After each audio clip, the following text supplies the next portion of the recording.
Jadi ini duplikat kalau? Duplikat. 17. Kanwil Kementerian Agama Sumatera Selatan melakukan pemusnahan puluhan ribu duplikat buku nikah Selasa siang. Pemusnahan dilakukan dengan cara dibakar. Sebanyak 46.000 eksemplar duplikat buku nikah yang dimusnahkan dari 17 kabupaten dan kota se-Sumsel. Duplikat buku nikah yang dimusnahkan berasal dari tahun anggaran 2017, 2018, dan 2019. Pemusnahan berdasarkan instruksi Ditjen Bimas Islam Kementerian Agama guna menghindari penyalahgunaan oleh oknum yang tidak bertanggung jawab untuk tujuan tertentu. Pasti ya, karena dikhawatirkan ya akan terjadi penyalahgunaan terhadap duplikat buku nikah tersebut. Untuk mengantisipasi itu maka kita lakukan pemusnahan.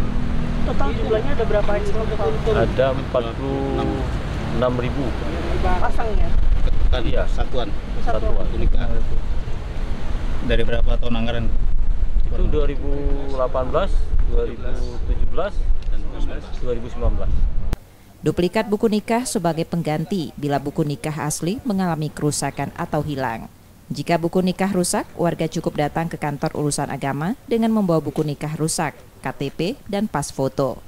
Sementara bila buku nikah hilang, warga melapor ke KUA dengan membawa surat keterangan kehilangan dari polisi, KTP, dan pas foto, serta tidak dipungut biaya. Rizky Nurmizan, Kompas TV, Palembang, Sumatera Selatan.